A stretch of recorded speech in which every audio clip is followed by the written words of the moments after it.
Hello and welcome to Unstoppable with me, your host, Kerwin Ray. And in today's episode, we are going all Zen with Gary Gorrow, the master of meditation. He has over 15 years experience in the field, earning him the reputation as one of the world's foremost meditation teachers. As a Vedic meditation expert, he has taught stars and celebrities all over the world, including myself, on the mantras and the process of learning how to become deep and Zen. So for those of you who'd like to learn more about meditation, more about mindfulness and the process and the benefits, this is going to be your Zen opportunity. Listen up, it's time to get Zen.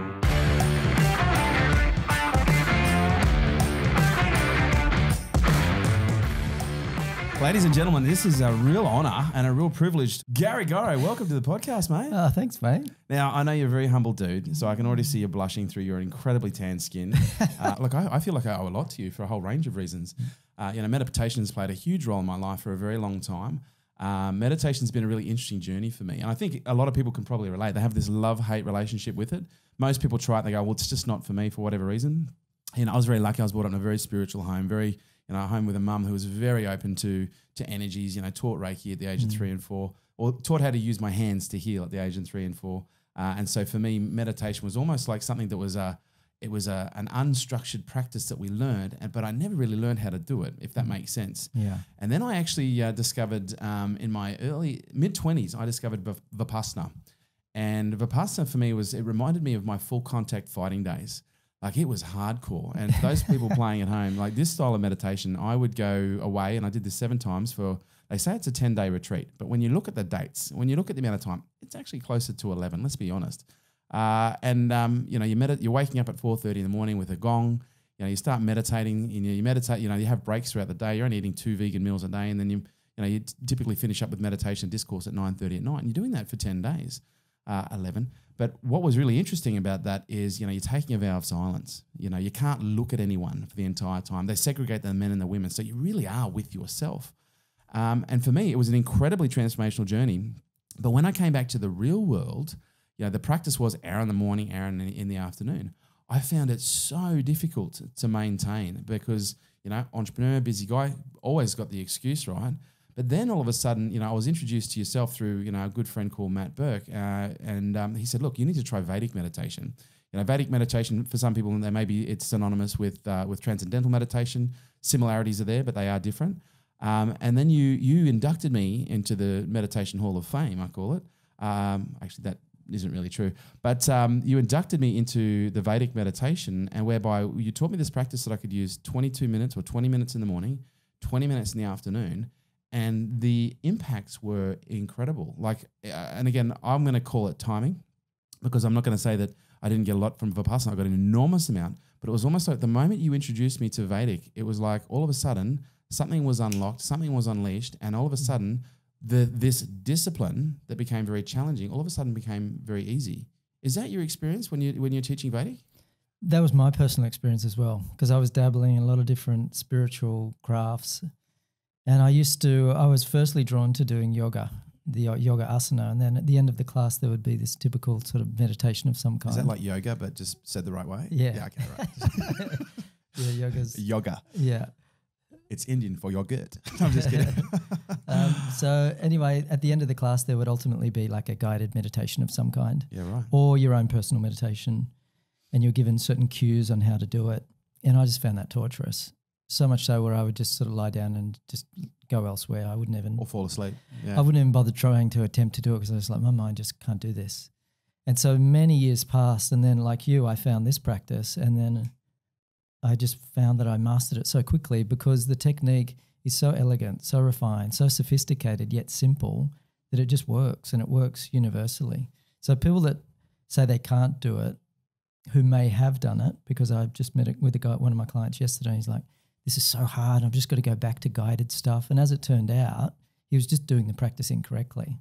So there is a subtle art to it. Yeah, right. But most people live their lives with a goal in mind. You kind of have all these KPIs and all these things you need to achieve and a long to-do list, and every task is performed with the idea that I want this done and this result. Whereas when you meditate, it's process-oriented. So people who are like yourself, like very busy, determined, focused, and use a lot of their personal mental and physical energy to get stuff done, if they bring that same approach to the meditation, it's just going to turn it to ruin. So what works in one place will actually not work in another. So it's learning to transition and become more Renaissance and being able to be really active, giving everything you have to something. Then meditation is like complete surrender. So I think Vipassana is a very sort of focused, effort-based, where you have to be very diligent. Whereas VM, it's like, well, let the mantra and the nature of your mind and nervous system just carry on and do the work for you. You don't have to like be implementing it and coercing your system into a meditative state. It'll just drop if you do it properly. Is this one of the challenges that a lot of people have with meditation? Because, I talk about meditation, a lot in my videos. I talk about it a lot from stage. And the common, response I get from people who've tried it, they go, look, I tried it. It just didn't work for me.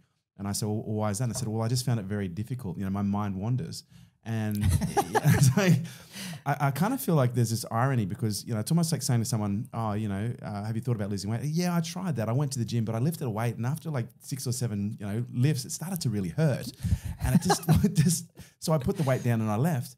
So is it much the same with meditation? Like, do we really need to understand at first, it is going to be like going to the gym. It is going to be a little bit more difficult. There are going to be some challenges, but is the whole point of meditation the fact that your mind will get distracted? Yeah, it depends very much on different practices and techniques. So I can only really speak as an expert from the tradition from which I come. So with Vedic meditation, it's understood that the nature of the mind is it is this sort of roving, incessantly active beast. And so the whole purpose of meditating is to bring the mind into contact with that underlying field of being, which is the source of thought or the source of mind. So it's the mantra which helps to lead the mind to that place. But in the process of the mind diving inward towards that field, it naturally deviates and drifts, and it'll move into mind stuff, and it'll start thinking about the email you didn't do and the person that you had an altercation with and the parking ticket you got and how it's, such a nice day and whatever it may be. Your mind just will wander. Yeah. And so if people think that wandering is a crime, then they need to completely redefine what meditation actually is. Yeah, right. So it's a movement into a state, a different neurophysiological state. And within that neurophysiological state, your mind can move. You can have fluctuating movement and thought coming and going. But somehow we've developed this idea as a people, as a collective consciousness, that meditation is exclusive of thought. And if you're having thoughts, then you're not doing it. Yeah, and if you've got a busy mind, then you may as well just chuck it in. Whereas on a physiological level, when your mind and body go into a deep meditative state, your body starts releasing stress. It's just its natural time to decompress and discharge all the crap that it's holding on to. So with that discharge comes all this fluctuation neurologically. So your mind moves. So a busy mind isn't necessarily a sign you're failing. It's a sign that your body's decompressing and releasing loads of stress, which is a positive thing. But having said that, if someone just sort of sits there and closes their eyes, and they're going to have a mind that's racing like it normally is. But the difference is with VM, the mantra leads you into a meditative state. So the amount of rest your physical body's obtaining is very profound. And then within that, healing happens. So there'll be part of the meditation that feels busy, and there'll be a deeper part of you that feels completely calm. So I think it's important for people to understand there are different types of meditation. We're referring to a mantra meditation. Yeah. Some people also refer to mindfulness meditation. Yeah. Is this kind of like martial arts? There are 52 different types of meditation, or can we categorize meditation into a couple of really easy categories? Yeah, 2 easy categories. You could just say what you said, that it seems like there are even emerging forms of meditation almost by the week as new apps and different things start to emerge, and different yoga teachers create their own hybrids and whatnot. But you could say there are concentrative practices and there are contemplative practices. They're the 2 general categories of meditation. Concentrative? Yeah, which is a Vipassana style, so where you're using focus, you're using mental effort to really sustain a state of being centered or present, whatever it may be. And Vipassana, as I understand, is often working with subtle physical sensations in the breath. Sensation. So, you're attuning your attention and kind of restraining it in some ways. That's a concentrative method. A contemplative method is where you use more of your creative, imaginative mind, where you think of your relationship with the cosmos, the oneness of God, your individual being melting into the ocean of being, whatever it is. You can contemplate anything. So it's a different type of style, whereas Vedic meditation is an effortless form.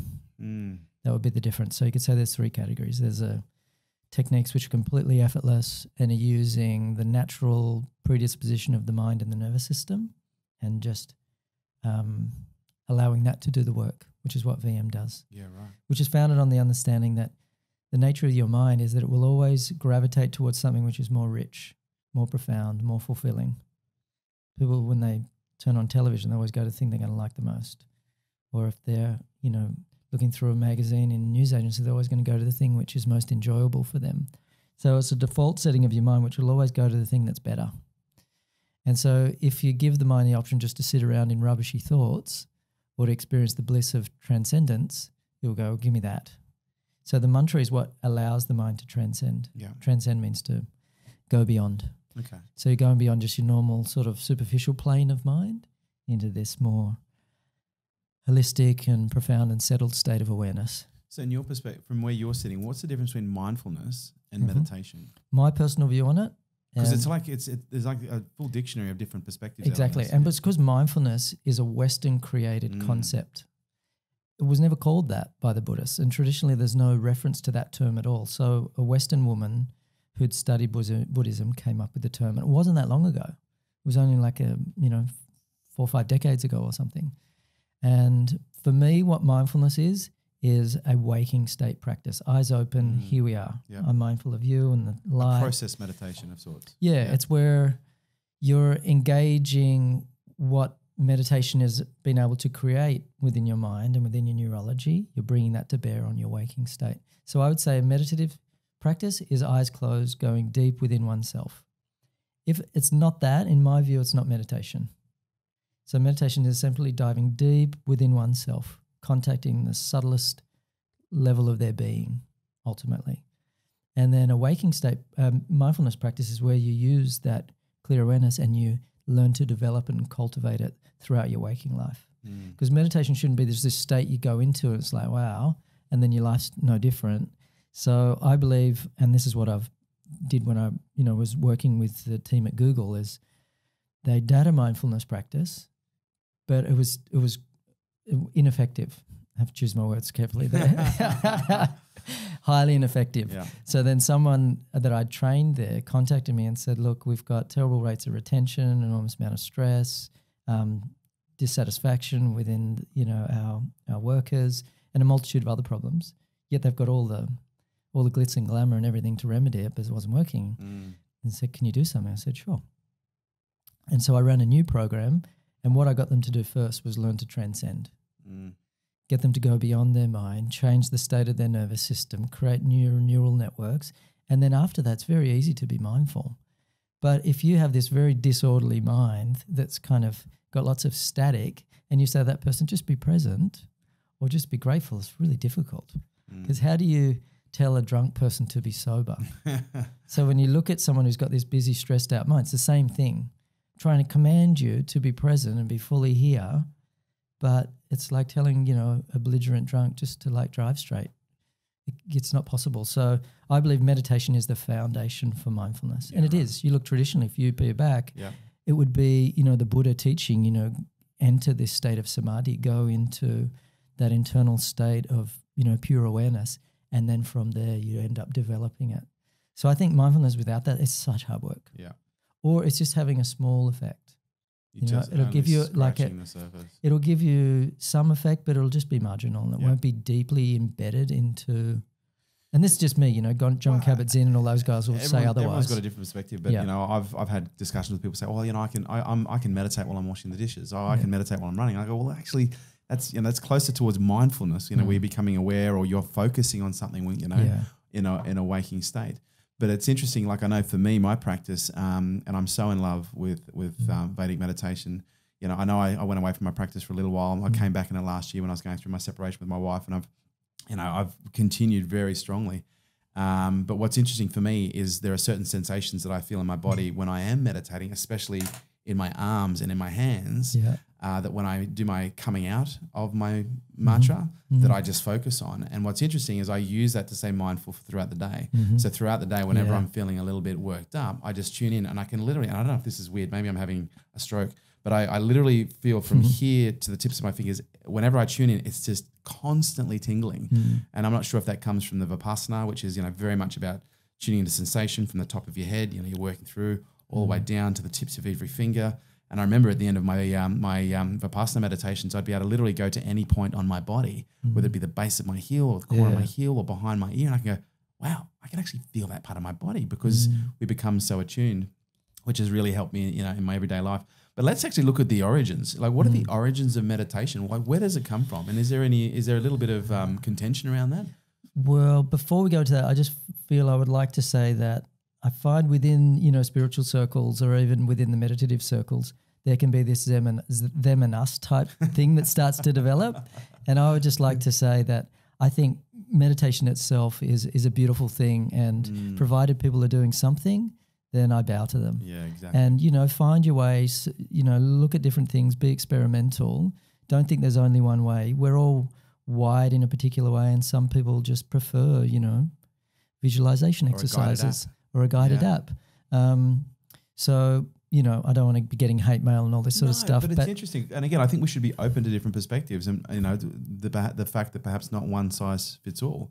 Like for me, the idea of a guided meditation or an app, my head just goes, no. And I turn it off. I want peace. It's introductory for me. Like I think they're a great place for people to begin. Yes. But if you were to stay in such a place, I think it would be a mistake. What's a good app that you've seen out there? You know, I've heard people talk about Headspace, but have you got any that you would recommend as a good starting point for some people? Probably that one, to be honest. And I've not even touched Headspace, but enough people have told me about it. And I've taught a lot of people who have done it. Yeah. So I think it must be a really good grounding. And I mean, they're turning over over $100 million a year. Yeah. So it's and growing monthly. I think it was at the time it was 10 to 15% per year or per month. It's interesting. Meditation is becoming a huge business. Well, it's actually been a business for some time, especially when you look at transcendental meditation. They have a very strong commercial model that they protect, you know, litigiously in a very, very strong way, which is of course something all brands should do. As long as it's in line with the core of the origin of the brand. And I think, you know, what Andy Puddicombe did, he got the sanction of the Dalai Lama to give these teachings, to share those teachings, which if it's come from that place, I think, great, you know, you've absolutely got approval. So the thing for me is I understand that and this gets to your question, I think we have to honour the source. Yes. And I think as society becomes more globalised and we become more impatient with information, there becomes this desire for people to do something in as short a time as possible and like become masters at it. And I notice the microwave mindset. I want it done in 60 seconds. Yeah, exactly. So I think like the standards are dropping for teachers dramatically. Like to be a yoga teacher, once upon a time, you had to like work your butt off and serve that master for many, many years. Live with them. Same with martial arts. Yeah. You know, it's become very commercial. Yeah. And it's really that catch-22 because someone owns a dojo and they need to pay their rent and feed their family and pay their mortgages and they want to teach students, but the students are saying we don't want to learn like that anymore. So what's happened across the board pretty much is teachers are catering to the needs of their students, not the other way around. Yeah. So what I love within the Vedic tradition, it was the opposite. You had to earn the favor of the guru. You had to learn to serve. You had to show your deep respect and your deservability for the practice, and you had to earn that. Oh, I love that. And for me, that's how I learned. Like it wasn't like, oh, I just want it like this, teach me this, or I had to serve my guru and was like totally devoted. And that's why I found I accelerated so quickly. And now I notice people like want it on their terms, and I think they're doing themselves an injustice. So what I see is happening more and more is the power is going into the students' hands. And unfortunately, there's less and less reverence for the guru now because there's so many options. Like I had a classic example. This person said, I wanted to teach training with you. I'm like, okay, no worries, let's look into that. And then she looked at the program and said, no, I don't like it. I'm going to go with this person. It's a bit more convenient. Just like, well, thank you. I'm glad you're not on my program. Early in because I'm so glad I didn't give my time to just discover and it's that like, what do you want to do? Do you want like just to shave a few months off as opposed to like setting yourself up for a lifetime? Yeah. So I think you really got to understand like the history of these practices to really appreciate them. Like this comes from a very ancient lineage, more than 5,000 years old. Think of the most enlightened people that walk the planet. They're in complete union with the divine. These are some of the masters that cognize a lot of the Vedic wisdom. Vyasa, for example, was one of the masters of our tradition. He wrote the Bhagavad Gita, well, of which, the central chapters, that is the central chapters of the Mahabharata. And he was one of the most prolific authors in human history. And, he's just one of many of these highly esteemed people who spent so much of their lifetime and their energy focusing in on the nature of consciousness and how you can accelerate as a human's development. And so there's so much Shakti in what we call a parampara. There's so much power in a guru shishya, like a teacher-student lineage.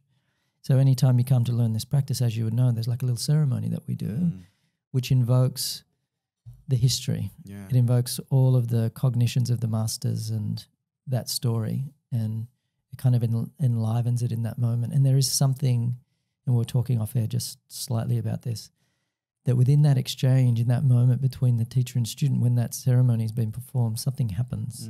It's magical. It's very palpable. I feel it every time. And then the mantra is given, with the approval of those masters, and then it really takes effect on the body and the brain, and people are away. So, there's something to be said for tradition, ceremony, certain protocol and ways of things being done. Yeah, I agree. But I just feel like more and more it's something's being lost. Yeah, something's being lost in, not just in meditation, because I think meditation and martial arts, they've been intrinsically linked for thousands of years. But I think tradition has been lost, especially when it comes to family. I think tradition has been lost when it comes to, just the sanctity of even just things like marriage and what it means to be a father or a mother or a brother or a sister. Yeah, but look, we are where we are. And the great thing is we've never had access to more information than we have today. And what was really profound for me is I still remember when I was looking to come and work with you after Maddie had suggested you to me, and I started watching some videos on what actually happens to the brain when people start to meditate. And I found this fascinating because at this point, I'd had my stroke. We discovered I'd had 2 other brain injuries. So, I got 3 brain injuries. I've been knocked around the skull a few too many times. And so for me, I was like, wow, I'm really interested. So for perhaps someone because I think most people who've done some form of meditation, they've experienced some benefits, but they perhaps don't understand what's happening at a neurological level. Yeah. They perhaps don't understand what's happening at a biological level. And in some cases also, at a spiritual level, which we'll move on to as well. But let's start with the brain. Let's start with the brain. We'll talk about the body and we'll talk about the heart as well. What happens to the brain when we actually start to get into a meditative state? Well, when I first started tapping into all the scientific research, and I really found that profound and fascinating, and that was something that I thought, wow, this validates the whole thing for me. And then later on, I just accepted, it's doing something positive for the brain, and then I moved on. Yeah. So I haven't returned too much to the science, but I've noticed it's sort of... but it's good for the Western mind, right? Because some people need something to hang on to. Yeah, exactly. That will then throw them in, exactly like you did. You got onto the science that developed a level of belief and faith that enabled you to then throw yourself into, and then, essentially not blindly, but then surrender the requirement for the science to back up your experience. So, the brain is different according to different meditation practices. The signatures are different. Is that interesting? Yeah. So what happens in Vedic meditation, for example, obviously there's the dialing down of the limbic response. So I've heard you talk about the amygdala and the fear centers.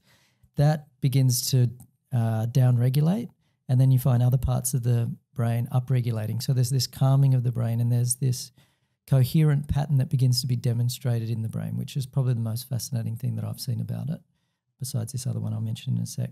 So if we look at like what happens inside a person when they're meditating, it's so hard to determine it through science because you can't just do a survey and say, tell us what happened. Yeah. So one of the ways was they mapped the brain, and with the use of fMRIs, functional MRIs, and EEGs. The EEG was the sort of classic way it was done, where they would put electrodes all over the brain, and then each electrode would be measuring the faint electrical impulses coming out of the brain, and then that would be translated into a wave function. Yep. And so when you look at what happens in the waking state brain, someone's brain looks quite scattered and disorderly. There's a real failure to cohere within the brain. But the moment that person starts their mantra, within minutes they've gone into this coherent state.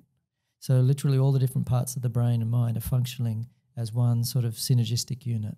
The best analogy is like an orchestra where there's no conductor and then everyone's sort of playing in different sort of parts of the score, and it's just like this cacophonous sound. Like, exactly.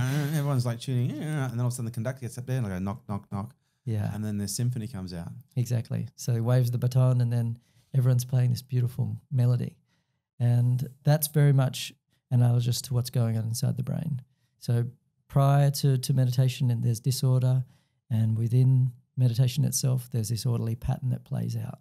And does that then start to become more of a, instead of a practice-based observation, more of a like an actual like awakening-based observation? Like does the brain slowly start to adapt, and function more like that normally? Yeah, you see that there is definitely, like the meditation itself is a rehearsal for enlightenment. So you're setting up this condition within the brain that then becomes embedded, and you're laying down all this new neural circuitry, and the architecture's changing.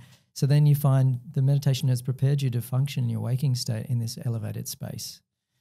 And one of the things that fascinated me most about this practice was they did one study where they took people that had prefrontal cortex damage, and these included alcoholics, drug addicts, highly stressed out professionals, and then sure enough, under a scan, it showed like these functional lesions in the brain, parts where the neurons weren't firing. So on a scan, it just looks like a grey dead area. Yep.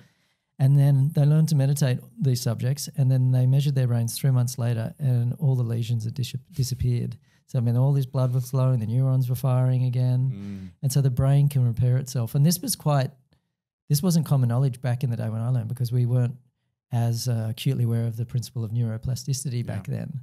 But now neuroscience is saying like probably the best thing you can do is meditate. Second running is learning a new language, to really stretch the brain and to get it function more optimally. Yeah, right. Yeah. New language. Yeah. So brain, it's definitely changing the brain. And when you're meditating, you can, I can feel the chemistry changing and moving through my bloodstream. And physiologically, it's just like someone presses a new button. It's like... Because my experience, especially since having a couple of brain injuries, when I started doing the mantra-based meditation and over time, I started to discover, I was like, wow, holy crap, my memory is getting really sharp. Holy crap, I'm starting to not only remember things, but I'm able, in some cases, to be able to remember 3 and 4 trains of thought simultaneously. And most people... Wow. And I know for myself prior, I was barely able to hang on to one. Yeah. I was very famous for, forgetting what I was saying halfway through the conversation. But when I got to the point where I was meditating, on a daily basis, twice a day, after about 12 months, I was literally going, I could be standing on stage and I'd be speaking about one subject or about a particular thread of a topic. And then I'd be thinking in advance while I'm speaking, okay, I then need to go off on here, then I need to go on here, and then I need to there, and I need to bring them all back together. And I still remember I was actually in the Western Hotel. I was delivering a presentation and I was literally speaking. And the best part was I wasn't thinking. It was just coming through me. It was coming through me, not from me. And I just remember being in awe, not of myself, but of what was actually happening. And I wasn't sitting there going, oh my God, I've mastered this. I was just like, wow, this is just, and the word that came to me was, wow, this is divine. Yeah. Like this is divine. I'm literally able to manage so many different things. So what is it that's happening to the brain that increases our ability to remember things? It increases the ability for the brain to function. And also with what you're saying, it increases the brain's ability to be able to down-regulate and deal with stress that in most cases can create brain damage. Yeah, stress really shuts off the neocortex, which is the CEO of the brain. Yeah. And so when we're meditating, we're turning on those centers. So it's just really encouraging your system to begin to rebalance, to go into homeostasis, but then it's doing more than that. It's livening different parts of the brain which typically are dormant, or, because one of the ways to think about it is there's this upregulation and downregulation. So in a state of stress, those things which are most vital for our creativity, our common sense, our ingenuity, etc., these all get dialed down, and the parts of your brain which are there to protect you and keep you safe, etc., they begin to upregulate. So you notice there's like one is sacrificed for the other. And emotions are high, intelligence is low. Yeah, exactly. So a lot of the time when you look at the state people operate in, it's quite sad. There's stress. There's stress and fear and worry. And there's this, incessant sort of spiraling within there in the dialogue, which is telling them, need to do this, got to do that. And they're kind of preempting or trying to forecast what's going to happen. So that inner dialogue is causing the brain to fire in a particular pattern. And as we know that whatever we think, the brain will shape itself for that experience. And the more the brain shapes itself, it becomes fixed in that position, which then causes like-minded thinking patterns to become entrenched within that person's mind form. So it becomes like this terrible scenario where you can't escape your own thought patterns anymore. They're so deeply ingrained. And it's partly to do with the neural architecture, and it's also got to do with the habitual nature or what the mind's been feeding on. Like they're both reinforcing one another. It's like, does the mind change the brain or does the brain dictate the mind? It's both. You can come at it either way you want. Yeah. So what meditation's essentially doing is evoking a fourth state of consciousness within a human being. So it's going from waking, sleeping and dreaming into turiya, which is a Sanskrit word for fourth. So they knew that a human being had the capacity to experience a state which transcended those three common states, waking, sleeping and dreaming. And just look at those three states, how critical they are. If we miss one or one is compromised, we're toast, right? You lose the sleep state when you have kids. It's, you know, it's kind of carved up into pieces and you know, it's, you don't function well. You're moody, you can't remember things so well, you're not mentally as sharp and you're in this sort of brain fog for a lot of the day and think, well, what happened? Oh, I just didn't get the sufficient amount of sleep that my nervous system requires. And if you deprive someone of dreaming, they start to hallucinate in their waking state. You deprive someone of waking, they're just basically in a coma and their body can only stay alive for so long before their muscles atrophy. So my big thing is that human beings are dependent on a fourth state also. We're dependent on a fourth state to thrive, and we don't see many people thriving. And those that are, they're typically meditating and giving their mind, their brain, their whole nervous system access to this sacred state. And it was a state which was very much part of the fabric of ancient life. But because of the material nature of our trajectory as a global culture, it's become about outward sort of gratification and acquisition rather than acquisition of the internal within us. So it's very much, I think, what meditation is doing is it's normalizing the system, but it's also evoking this greater potentiality within the system. And I'm not a neuroscientist, so I can't really give too much sort of technical speak on. But I think anyone who's had a level of practice would, it's undeniable, the effects on the brain. But I'm also curious of the effects on the biology, like the physiology, and also maybe if you want to talk to any information you've got around the heart as well, and maybe the heart-brain connection. So, you know, it's becoming, you know, something that's being referred to as, you know, an anti-aging tool. And it's so interesting now, like and I say this to everyone, my top two performance tools, my top two anti-aging tools, number one is meditation and the other one is fasting. Or intermittent fasting and fasting. No Botox required, no surgery required. But it really does have profound effects on our biology and our physiology. So let's talk about that for a second. Like what actually happens, the brain starts to downregulate, it starts to become a lot more coherent. It starts to communicate with itself more efficiently, organize thoughts more efficiently, respond more efficiently to stimulus rather than to, you know, pre-wired programming and patterns. What's the downward effect? What happens to the body then? So then the brain's also producing all this wonderful elevating chemistry, all these endorphins and bliss hormones start to cascade through the bloodstream. And so the brain's producing these while you're transcending. So then that goes into to nourish the body. So that promotes healing. And the physiological rest that comes through this downregulation or this settling of the brain leads the body into this state, which leads it into rest deeper than sleep. So if you can think of how critical sleep is and how much restoration happens during a nighttime of sleep, it's happening on a deeper level when we're meditating. So it's happening on a chemical level with all these beautiful hormones moving through our system, which are healing hormones. But also energetically, there are things that are shifting. And you would know this from martial arts and when you were saying Vipassana, how you could attune energetically so you could be aware of your physical body, but your energetic body. Because we kind of just in a Western sense think there's only just this sort of material structure called our physical body, which consists of blood, bone, tissue, etc. Whereas in Vedic culture, Chinese traditions, etc., they understood that there's an energetic body and there's a pranic body. And when you're meditating, there's so much happening, like you're enlivening your energetic body and you're working on the chakra systems themselves. You're not consciously doing that. But when someone meditates, there's this energy that begins to awaken at the base of the spine called kundalini, which then rises up through the spine, spins the different chakras and then activates different parts of the brain and then this chakra center at the top called at the crown. So that's all happening. We know that the DNA is changing how it is behaving. Like there was one study that I became aware of where they were sending intention to DNA, and they would send like negative intentions to the strands of DNA, and they would contract and become sort of rigid and more hard and bound up. And then when they transmitted love and compassion, the DNA strands elongated and become very fluid. So you think of that's like at the source of, a cell, and it's responding to intent. So how receptive are our bodies to what our minds are doing? Like they're so sensitive. You just think of like falling over and grazing your knee on the concrete. You feel it, that pain in your body. And that was just a faint sort of idea that swept through your mind. So literally your whole body is just there saying, lead me, show me, enlighten me as to what reality is, because it doesn't know. It's only the brain and the sense organs that do that. So your body doesn't distinguish between a real or imagined thing.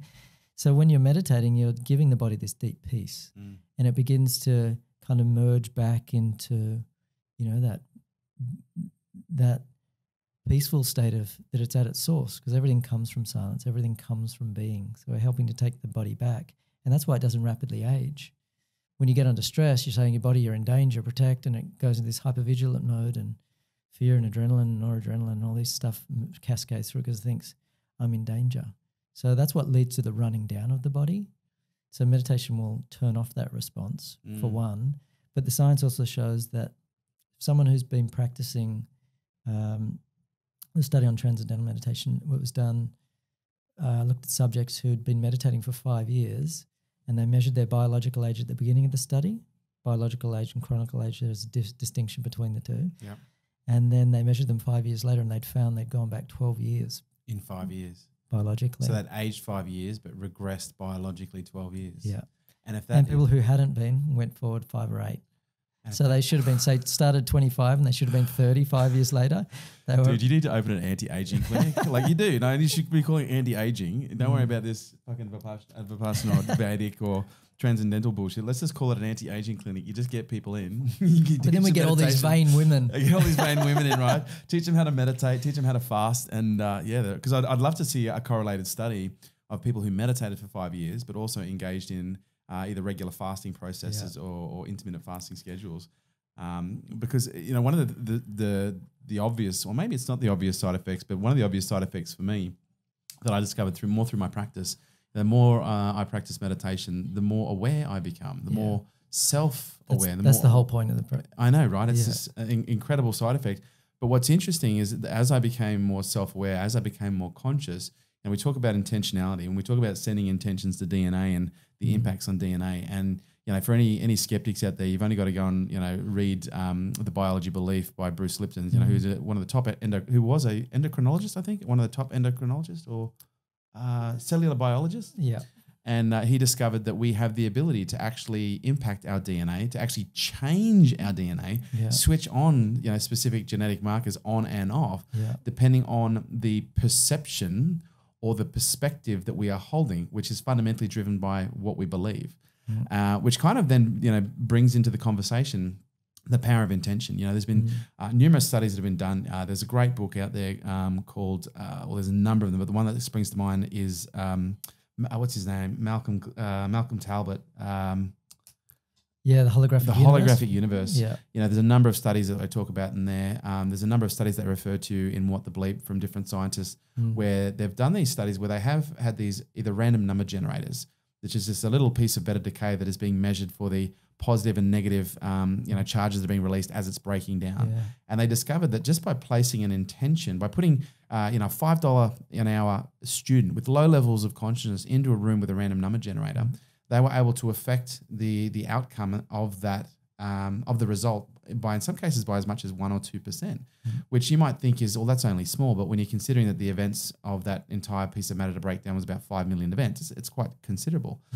And so what I've discovered through my own practice of meditation is the more conscious I become, the more intentional I become, it's almost like I've tapped into this unfair advantage. Because people talk about the power of manifestation. And to me, manifestation can mean a range of different things depending on who you ask. But there's no denying that we've all been in a situation before where we've placed an intention towards something happening. or we've thought, even as low as at a low level manifestation, we've thought about someone, and then they've called. Have you noticed a correlation between, the people who do become more conscious as a result of, practicing more on a daily basis over time, and the ability to bring about this almost superhuman ability to be able to create things that leave many people standing back going, how the fuck did you do that? Which is what people say to me all the time. They go, how the fuck did you do that? Yeah. So that's exactly what the ancient rishis were teaching, that matter was an expression of consciousness. Consciousness is primary.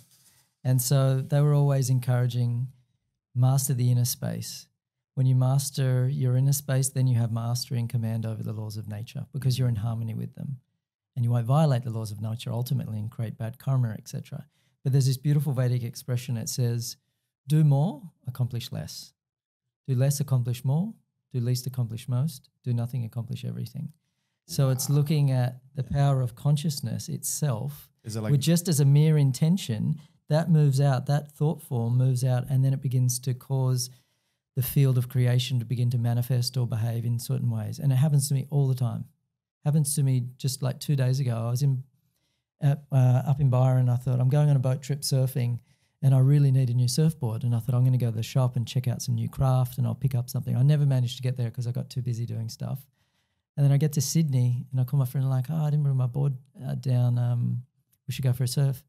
He said, okay, sure, I'll come pick you up. And then he turns up and he's got this brand new surfboard for me. He goes, I just got this order. It's one of the best shapers in the world who did it. He said, he shaped it the wrong size, too small for me. And I'm a little fella. So I was like, sweet. And it's just like right then and there, you know. So and then I look at, this big project that I'm doing in Byron. I don't know how I've managed to pull that off because all I did was think about it. And now it's this huge multi-million-dollar project that we're working on and it's going to really change people's lives. I step back and think, how did I do this? I didn't actually do anything, like in the physical world. And we're so used to working hard on that physical plane to really feel like, I'm worthy of that thing now. Whereas I think it's far more profound and artful just to use your intent. See things internally and then the world begins to bring them to you. And a lot of people would want to use a throwaway line, well, that was just a coincidence. And I often say to people, coincidence is the term we use to justify, an accidental or a fortunate or unfortunate accident. And I think there's a lot of science now coming out to understand the importance of the neurology of these beliefs. The importance of believing that we can do this, because obviously if you don't believe it can happen, you're not going to be seeing any evidence to support that. But I almost say to people, this form of magic, which is what it was referred to in some cultures many eons ago, is in many ways strengthened by our neurology. And the more we buy into this, and I know there's going to be skeptics out there right now who are just wincing, and my advice to them is just, this is not the podcast for you. But the more we can focus on these things that are happening, these little events, and the more we can go, wow, I actually take a higher level of responsibility versus, oh wow, that just and again, some go, oh, the universe provided. Well, yeah, the universe provided, but you asked, it's not going to provide unless on some level that there's you asking. But I also don't want to also enable, because there could be someone sitting on the couch right now going, oh, fucking beauty. All right, I don't have to get up. I can just sit here. I can keep eating potato chips and I'll just think about more potato chips and hopefully they'll arrive. So my thing is this, that we're all a wave on the ocean of consciousness. And so that ocean of pure intelligence permeates every aspect of our being. And how awake we are and how connected and in contact with that we are will determine how powerful our minds and our consciousness is. So if we're tapped into that ocean, then we don't really have to do much. But if we're completely disconnected from it and we can just sit on the couch and have potatoes, then very little is going to happen because our thought force hasn't been enlarged. Our mind's not drawing on the deeper waters of consciousness. So having observed, great rishis and sages and saints and how they operate, they don't lift a finger. They just use their intention. They cognize something internally and then it somehow permeates into the field because there's no separation, and then it starts just turning up. Like these are guys that have been practicing for decades. Okay, this isn't someone who just watched The Secret, went into their living room or their bedroom and drew the blinds, was like, oh, I want a Ferrari, I want a Ferrari, I want a Ferrari. Like there's a very different context here. Yeah, exactly. And I think what really starts to happen is the more awake you become, the more you realize you're here to serve. You're not here to take. You're not here to acquire or be better or anything like that. You realize, I'm just here to serve. I'm here to enjoy the flow of human life as a spiritual being. And then once your desires are aligned with that, you become, like you were saying earlier, it comes through you. So I think the more someone evolves, the more conscious they become. All they have to learn to do is become increasingly receptive, because, there's all those cliched expressions, what you want wants you ultimately. So what can tend to happen is a desire can get hijacked by the ego, or the ego can kind of come up with this grand plan of domination, etc., and this is going to bring success and fulfillment and prestige. And then you go on that pursuit, and it's very shallow. Whereas a spiritual person, when they're finding the sources working through them, then they ultimately just allow that force to conspire through them and just do as they're told. And that's how you can do nothing and accomplish everything, because there's this great grander power operating through you. It's not, big, important you making everything happen. It's just, I'm just a part of this game, this Leela we call life. And it's interesting because, some people have developed this belief, in some cases through religion, that in order to be spiritual, I can't be material. In order for me to reach the highest levels of spirituality, I can't have attachment or own anything. And I think you nailed it really well. And I think there's a lot of philosophy and in some cases scripture and experience to back this up. And I've discovered this myself. And the more purpose-driven we are, the more consequential material becomes. Yeah. For me, I haven't focused on making money for a very long time now, probably for consciously now, maybe 13 years. I was about 2005, 2006 after I sold the business that I sat on the beach. I was like, okay, what do I love to do? What do I want to give to this world? What do I want to bring to this world? And it doesn't mean I've never had any money stress since then. Even at this level now, occasionally, you have money stresses as a result of taking big risks. But one of the things that I've learned is the more I just give, the more I serve, the more I do what it is that I'm here to do, in this world, the more the material aspects of wealth, because there's spiritual wealth, which is fulfillment and happiness and, that level of enlightenment, whether it be, on that pursuit of consciousness or enlightenment around that fulfillment from our relationships. But the more I give, the more my material needs are, and I mean effortlessly. And people go, well, it's not effortless, K-Man. You fucking work really hard. But I don't feel like I'm working hard. I have so much love energy. What you do. Exactly. And I think there's a correlation that again, that many people miss. When it comes, well, I'm working so bloody hard. Why aren't I wealthy? It was, well, if hard work was the key to success, then a lot more people would be wealthy. Yeah. It's not about necessarily just working hard. Well, the lower class would be actually first class. Exactly. Yeah. Boom. The lower class. I like that. But they work the hardest. Let's face it. They do. But again, it's not about working the hardest. It's about what are we bringing? Like, what is the karma? And is that what you refer to, a dharma, a karma? What are we bringing to this world? Yeah, dharma is basically your blueprint. How nature has designed itself to express through you. And we can kind of hijack things, think it's all me. But ultimately, there's a blueprint. There's a grand human design that comes from the field, and your highest purpose can be fulfilled doing this, doing that, whatever it may be. Ultimately, it's service. Everyone's dharma is service. But there's this other thing we call, I love that, like nature. You could say almighty intelligence, cosmic intelligence, that vast wisdom that governs the entire field of creation. God's a very common, word for it.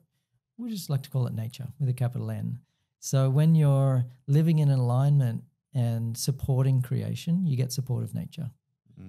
When you're malaligned and you're actually having a retarding or destructive effect, you get a different support of nature, the support you don't want. So you'll get, obstruction, destruction, negation, things won't work.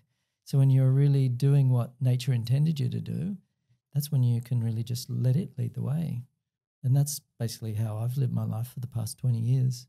Just like, okay, just tell me what to do, I'll do it. Yeah. And then I find, like you, I have achieved, I don't know, whatever I've achieved, and I think, well, it's been so easy. Didn't really have to do anything. And I still don't do much, and still quite a lot happens. I think, well, I'm pretty grateful for that. But it's because the secret is really learning to become really clear in your own consciousness, aligning with that sacred source in you, and just being receptive to what that's leading you to each and every moment. And you get to like a road, and there's a left turn and a right turn. If you tune into that, you'll know which way to go. It's like that principle of Dediri, which is like the Indigenous Australian practice of deep listening. And I think they were right onto it too. Deep meaning at the most profound level of our being, there is a message, there is a voice. And if you can exclude all of the extraneous stuff and the superficial chatter, go deep into that, the deep listening will serve you. It'll show you. It's the guide. And so I think it's just deep listening we need to practice, and hence why meditation, your mind expands. It goes into a much more refined plane, and then you remain tapped into that in your waking state. It's just when success naturally follows you. And if you're doing something you shouldn't be doing, if you're a sensitive being like you can feel everything in your body. If you violate a law of nature, it's like stepping in a bear trap. It hurts like hell. Yeah. Like, oh my God, I shouldn't have said those words. They had a negative impact, or that affected creation in a particular way. Note to self, I'll never use that word again, whatever it may be, you know. So, Still working on that one. Yeah. You know, your F words might help to, you know, wake people up a little. Yeah, but I'm still working on it, especially now with a 4-year-old. He keeps me in line, I'll tell you that right now. But it was interesting, like even when you walked in here, you know, you were acknowledging, because you've seen, you know, obviously the time that we've known each other, you've seen the success we've created. And I said, oh yeah, it's all happening quite quickly. And then I was like, I took a step back, I was like, well, fucking 20 years, but still in my mind, it's quite quickly. But when you have timeless awareness, what's time? Exactly. And it's so interesting, you know, because with every interview that I've done so far, I haven't taken my watch off. And then you sit down and I take my watch off, which is, you know, because as soon as I took it off, I was like, there's no. I was always looking for the meaning. But you're talking about something now that we love to talk about. In fact, we just interviewed Bill Bennett, who you know, he's won, I think it's 12 AFTRs. He's produced 16 feature films, and he was this investigative journalist until one day he was driving down the street in New Orleans on his way to the airport, and he was speeding up to get through a light, and then a little voice told him slow down. He's like, well, no, I'm running late. So he sped up, and the little voice said, no, slow down now, and he slowed right down. Just enough for a semi-trailer that went through a red light in front of him. And if he hadn't have slowed down, it would have killed him. Now, this is a guy that used to work alongside Mike Willesee, Ray Martin, like Four Corners, you know, very, very much a guy who scrutinizes facts, scrutinizes, you know, whatever that he's investigating. And when this happened, he was like taking notes and going, wow, this is profound. I want to know, what was that? Where did that come from? And he's created this whole feature film called the PGS, which is the Personal Guidance System around intuition. And, you know, I've been talking about intuition for the last probably 15 years, the last 10 years really heavily, especially since my stroke, about the power of being able to tune into this guidance system. This, you know, I often refer it to is you've got God sitting on your shoulder, whatever your version of God is, nature sitting on your shoulder, and she is constantly whispering the right directions, constantly whispering the secrets of life and what you should do next and what is the right thing to do and what is the wrong thing to do. But oftentimes we are sitting there with this little being on our belt talking to us, but we're in the mosh pit of a U2 concert. And we can't hear shit. You know, there's so much noise. And we're like, what? I think you said what? It's like, and it becomes like intuition for most people is Chinese whispers. And, you know, one of the things that I've discovered also through the practice of meditation is the more I meditate, the more conscious, the more self-aware I become, the more this guidance system is, it's no longer like a faint little voice. It's just this ever-present, for me, it's not even a voice anymore. It's just a sensation. It's just like, I just know what to do in that moment because I just literally, I check in, know what to do. And it's like, you know, I make decisions, lightning quite fast decisions, with in some cases spins people's heads around here because, you know, I might make a decision to go in a particular direction, but that I may have only gone 20 meters in one direction before I then make a different decision, go in another direction. They go, well, you're changing mine. I said, well, no, I had to go 20 meters to discover the information required for me to then go this way. So I never get attached to my decisions. I'm always attached to my intuition. But I'm curious to know from your perspective, what is it do you think about meditation that allows us to perhaps tune into greater levels of intuition and get that guidance that, you know, most people are desperate for, but, you know, very few are actually getting? I think it's exactly what you said very eloquently. You know, most people are in this mosh pit where their mind is really running the show. Is overactive, very busy and preoccupied, you know, usually future building. And what needs to be present in the mind is just presence itself, just that space of being available to information streaming in at the moment it's needed. So with meditation, you know, if it's difficult with a podcast if people aren't watching this, but, you know, if you could think of like a mountain, and that mountain sort of collapsing into the earth, and then sort of contracting back and collapsing back into the earth. That's very much like the pattern of the mind. So you have this contracted mind that expands, goes back into the field, and it contracts out and it goes back into the field. And each alternation, it's getting closer and closer and more at one with that field. And so your consciousness in its pure states just starts to inform you as to this is appropriate, this is right, this is karmically correct, this is in alignment with your heart and your dharma. And that just becomes a whole new language. Like for you don't even need to really think about it anymore. It's just this flow from being through to action. And because people have been cut off from being, there's no real clear flow into the mind and to the action. They're kind of running stuff against educational filters, societal sort of conditioning, et cetera, et cetera. Whereas it's really important just to blow all that stuff away and just say, okay, I'm going in touch with my deepest self, and then I'm just going to live with that feeling and with that sort of flow, and then that takes care of all the work. And it'll lead you to the positive place, but it'll also stop you detouring and getting into the mess. And, you know, because sometimes good ideas get corrupted by the ego. Thinking, oh, this is for me, I'm going to be famous and this and that. And then before you know it, they're just in a litigation or there's something going on. You just think, well, what happened? It started out right, but they stopped listening because their own neediness took over. So I think a meditator is someone who has that capacity really just to abandon their mind form and their mind structures and just to be a deep listener and just to look at what's emerging within that moment. And that has a certain tone or a frequency to it. Like someone could sit there and go, I just got to have like that scotch now, or I really just want to get that chocolate, or, you know, whatever it may be, smoke a spliff. That's what we would say, that's like false charm. You know, that's a false sort of direction. Yeah. But once you just clear away, you know, those waters that have become sullied get cleared and refined, and it's pure, you can see what's there. So I think all that's happening is the individual, which is cut off and separate, is becoming in touch with the universal, with the oneness. Have you looked much into neurocardiology? Heart math is something that... A little bit, yeah. Yeah. I know one of the guys that works at Heart Math really well. Yeah.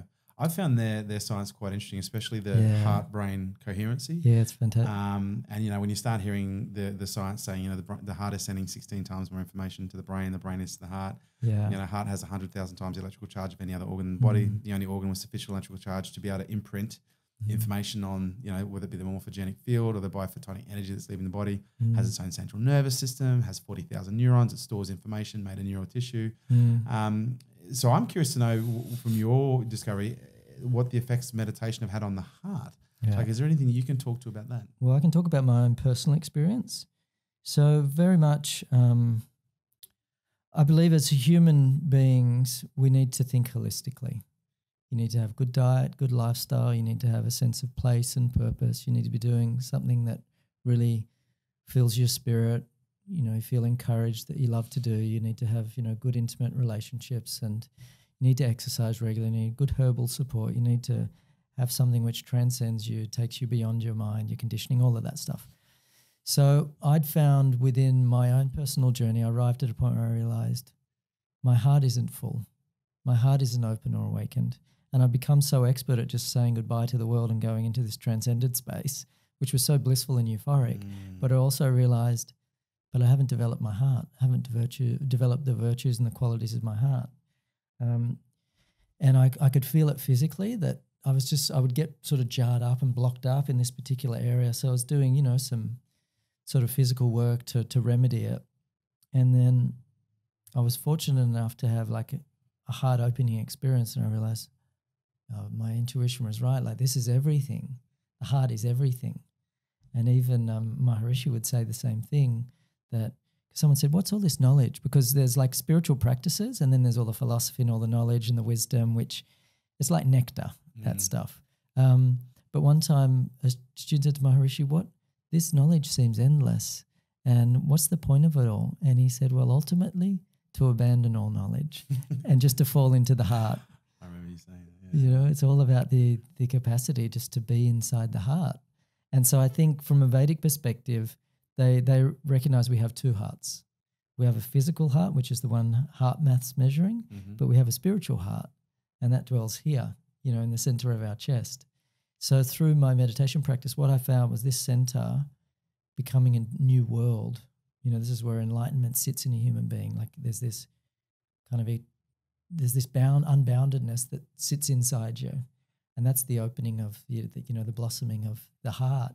But it can get blocked, can get stuck. We can feel like the heart's not fully open or alive. So I had to do quite a lot of work around that, and then got to that place where I can really feel that agent of love in me, and can connect more deeply with that. But so we shouldn't think that there's only one thing a human being has to do, because me, you know, being so invested in what I was doing, like I was found I was still lacking in this area. So I had to do other practices for that specific sort of need in me. And I think like all people need to open our hearts more, because we live in a very heady, you know, thinking-based culture where it's, you know, in school we educate the mind only. And Aristotle said educating the mind without educating the heart is no education at all, actually. And how do we do that more? And that's what the Buddhists kind of encourage, that idea of compassion and love and, you know, gratitude, all those heart values.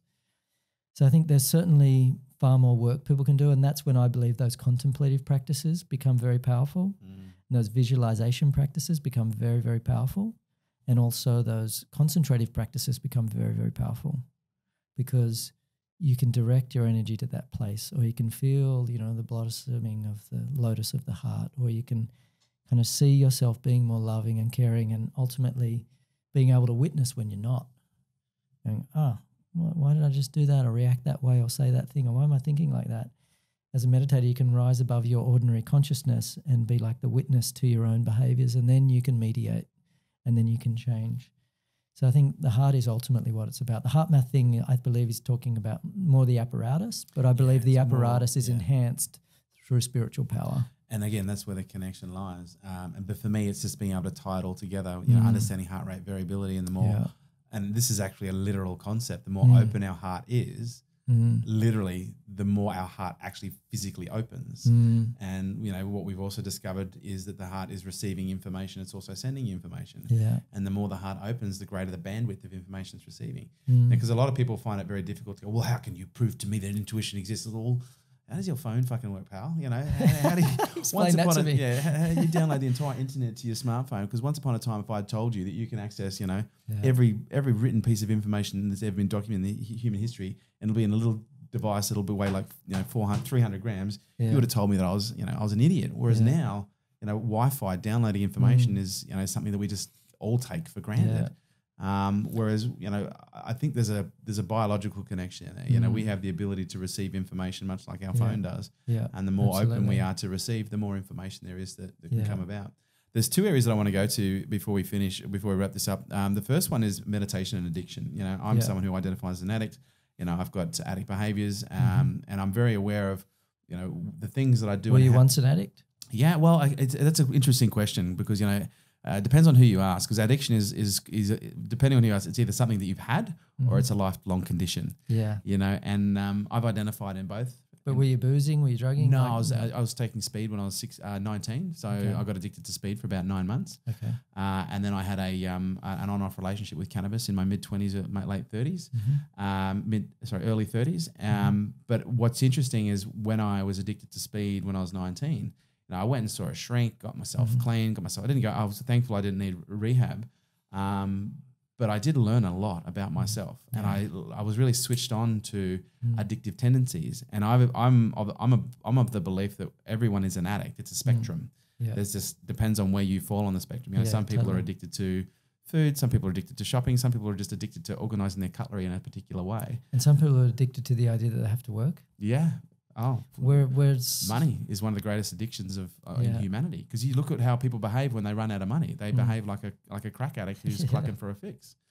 But I think for me, one of the greatest things that I learned about addiction was just the addictive mind and the addictive tendencies, but also the things that trigger the desire for me to check out. Now, checking out for me once upon a time was, you know, it was taking speed. Then it was, you know, smoking a spliff, and then for now, checking out for me is engaging in just, you know, absent behavior. It could be watching Netflix. It could be, you know, engaging in destructive thoughts. You know, it could be eating something that I know is not good for me. You know, as I said, it's a spectrum, and it can be in a whole range of different, can manifest in a whole range of different ways. But one of the things that I found really interesting is the correlation between meditation and craving. And the more I meditate, the less I crave absence of mind, or the less I crave external ways to numb, whatever stress or sensation is coming up for me. Yeah. Have you seen any good data, or have you got any experience that you can share about how meditation, can be an incredibly either a fundamental or critical or just an important component, for someone who's perhaps identified addictive patterns at some point? I think Russell Brand talks a lot about it. I haven't looked into his work too much, but he's a meditator. He's a smart dude. Yeah, he's electric. So I think ultimately, from a Vedic psychological perspective, addictions are just reflecting that individual is wanting to experience something beyond what they presently are, and it's often a way away from or a way towards. So out of suffering or towards discovering, something about themselves. So ultimately, I think the basis of addictions is actually a spiritual one. People want to know what it's like to be beyond pain, dysfunction, smallness, insignificance, whatever it may be. They want to experience something large and grand and euphoric. And it's just, there's not, we're getting, like you were saying, microwave society. We're not putting in the hard work. So then we just want to be able to light something or pop a tablet and then have a state of consciousness change. So very much the spiritual traditions were about developing consciousness in a particular way where it became increasingly glorified. So what meditation does is it's a consciousness raising technology. And so as your consciousness begins to expand and rise or become elevated, it naturally leads to the cessation of negative behaviors, destructive kind of habits, et cetera, because they're a pollutant. And you become super sensitive to what it's like to feel elevated, to feel grounded, to feel whole, to feel connected with your inner being. And the moment you drink that thing, smoke that thing, touch that thing, think that way, entertain that negative thought, whatever it is, you notice, my whole being is being compromised. So it starts to become this self-correcting exercise, which is ultimately, knowing the self and then being mindful of, don't think that, don't do that, note to self. And so it's this process of personal refinement. So as your consciousness grows, your perception becomes elevated, your desires refine. So the whole trajectory changes based on the primacy of consciousness. When that shifts and changes, everything changes. If that doesn't change, nothing changes. Cosmetically, things can change, but it won't affect the consciousness of that individual. You put someone who's miserable in a 2-bedroom apartment and then you put them in a mansion, they'll be happy for a week, but then they'll go back to being miserable again. So we always default back to our baseline consciousness. It's like, how do we raise that baseline? And you got to, do something. You got to sit and do nothing, but you have to put in the effort to sit there and do nothing. Yeah. Okay, and one of the things I like to talk about with people, because a lot of people, they treat meditation like it's a diet. They treat their life or their health like it's a diet. They treat their relationship like it's an event or a diet. And what I mean by that is that microwave mentality, I'll do it for a couple of days and I'll see how it goes. Yeah. And, this is something that I literally beat into people, psychologically and in some cases borderline physically, is you need to make this a way of life, because until this becomes a way of life, this is just going to be something that you're going to try that is just going to be left on the scrap heap of things that didn't work for you. And meditation is one of those things. And I've experienced this myself, because I've had, stints where I've gone meditated, 18 months, 2 years straight, maybe missing, a dozen days here and there. Yeah. And then all of a sudden, something happens and you just fall off the wagon, and I didn't meditate for 3 or 4 months. It happened last year, and I was going through the separation with Kristen, who we both trained with you. Yeah. Funny story though. This is really hilarious. I'll just go back there before I go forward. When I was doing when I came in for your induction, it asked on the medical form, are you pregnant? And I put down yes as a joke, because I'm a guy, right? It's kind of not anyway. So anyway, but what was amazing is we were actually pregnant. That was we were literally had been pregnant for a week at that point, and we didn't even know. And I remember looking back and going, holy shit, I knew, but I didn't know. But anyway. Maybe you made it happen with the power of intention. There's every possibility, because it's been the greatest event in my life so far. But to get back to where we were going, where was I going? See, I can carry multiple conversations about it at one time about the way of life. Yeah. How do we make this a way of life? Yeah. So that it's not just an event-based thing? Because that's what I was referring to. There was last year going through the separation with Chris. Then I got to the end of last year and I was so exhausted. I was so tired, which is when I should have been doing the most meditation. And to be completely fair and clear, like there were times last year as we were going through the separation, I was meditating for 3 and sometimes 4 hours a day. Yeah. Because I was just experiencing so much pain. I was experiencing so much energy come up in my body. And I'd do sometimes an hour and a half, because I wake up at pretty early, like 4:30, 5 o'clock. Yeah. And I'd meditate for an hour, hour and a half. And then I was getting an Uber into work. I'd meditate for 45 minutes in the Uber. And then if I had a meeting in the city, I'd meditate for 30 minutes in the Uber, and then 30, 40 minutes on the way home in the Uber. And then I'd meditate for another 40 minutes. And I honestly don't know how I would have got through it without it, to be honest. Yeah. Because it was one of the most difficult periods of my life. Yeah.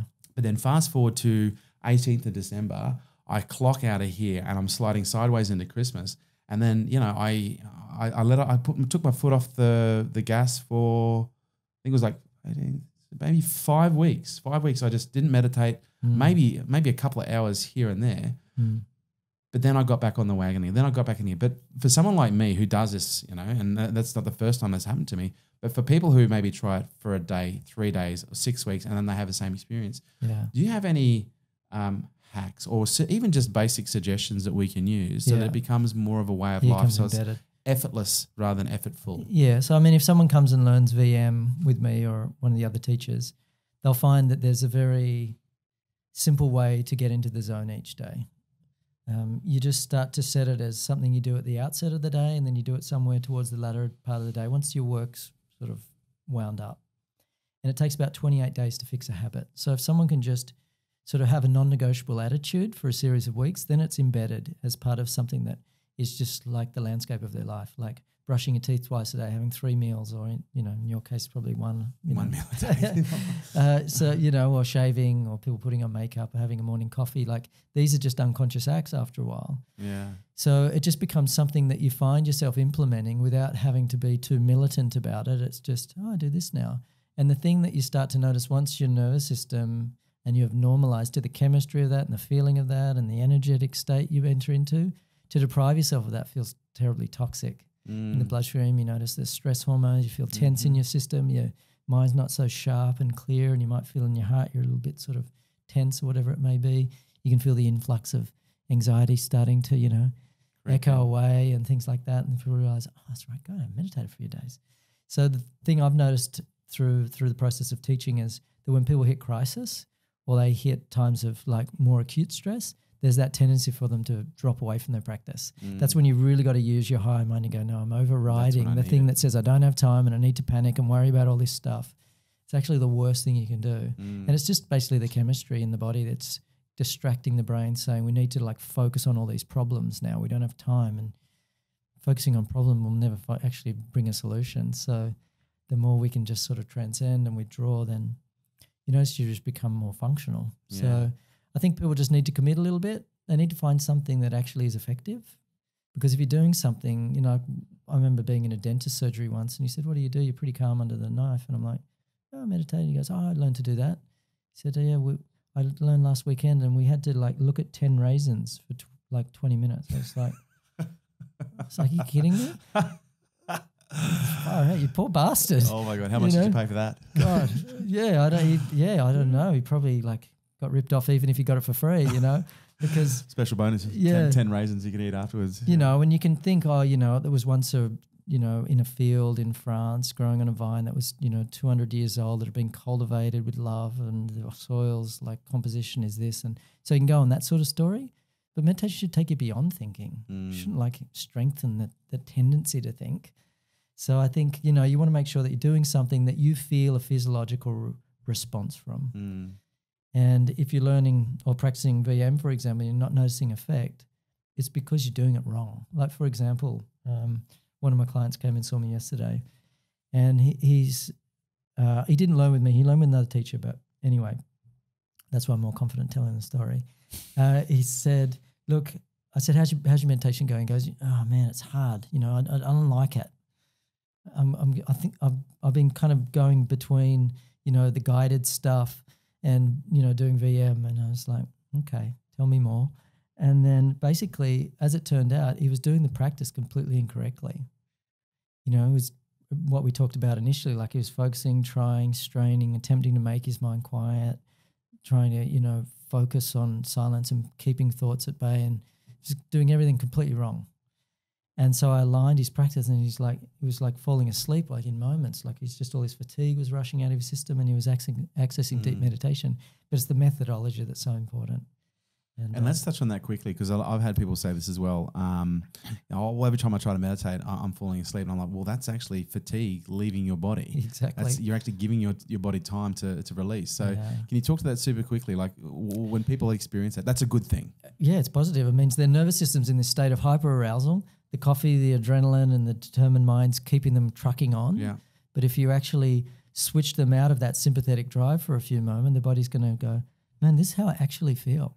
You've been pushing me way too hard and I'm done tired. And it starts to kind of reveal that in the meditation. And that won't go on forever. But if someone's falling asleep, it's obviously like revealing, well, there's just fatigue.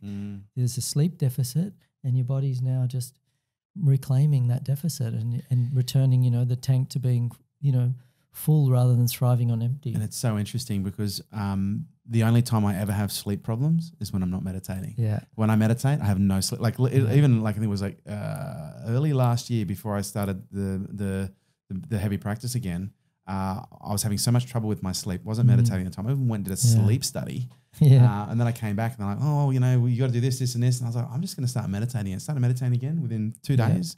Sleeping like a baby. Yeah. Totally. But I'm going to give a suggestion for those people playing at home, and it maybe not be the best suggestion, but one of the things that I find gets me into my meditation routine when I fall out. I've got a friend in the US, Chris Farrell, and whenever he's a VMer as well, and whenever I want to get myself back in, I always say to him, let's do a 30-day challenge. Whereby we'll do a meditation in the morning, meditation in the afternoon, and we both have to message each other once the meditation is done. And Chris, I hope you don't mind me saying this, I always kick his ass because I'm a competitive guy, but it's what works for me. Yeah. But without fail, every time, it gets me back into that pattern. 30 days of meditation, and then I'm good for months. But Gary, mate, this has been the longest podcast we've done so far, while we've been in Sydney anyway. It's been an absolute honour and an absolute pleasure. For people who want to find out where they can find out more about Gary Gorrow and Vedic meditation, the VM man, where can they find out more about you? Just on my website, garygorrow.com. garygorrow.com. You've trained not just myself, but you've trained celebrities, movie stars, the whole kit and caboodle, CEOs, entrepreneurs, but you also train everyday people as well. And you're an incredible guy. You're living out in Byron Bay now as well. Yeah, I'm in Sydney every 2 weeks. I'm working with an AFL team down here and a few other people, so I'm always back and forth. And that's the thing. It's important for people this is such a performance hack. Yeah. This is a performance hack. This is an anti-aging hack. And if you can get because again, we've all got to look for the reasons why we do things. Yeah. And I think sometimes people go, oh, meditation, maybe I might get a few benefits. No. Your performance, your sleep, your everything. Apparently even your sex gets better as well, Timmy. So that's the rumor. Ladies and gentlemen, it's been an absolute honor having Gary Gorrow. Thanks for being here, pal. Thanks for having me. Absolute pleasure. Till we meet again. Indeed. There you have it, guys. Thanks for tuning in to Unstoppable with me, your host, Kerwin Ray. And do me a favor, don't forget to drop me a review on iTunes. Would love to hear what you think. I love reading what you guys have to say. And your reviews make sure we keep creating killer content just like this. If you want to stay up to date with me and all my movements, please jump onto the website, kerwinray.com. And also check us out on social media at Kerwin Ray.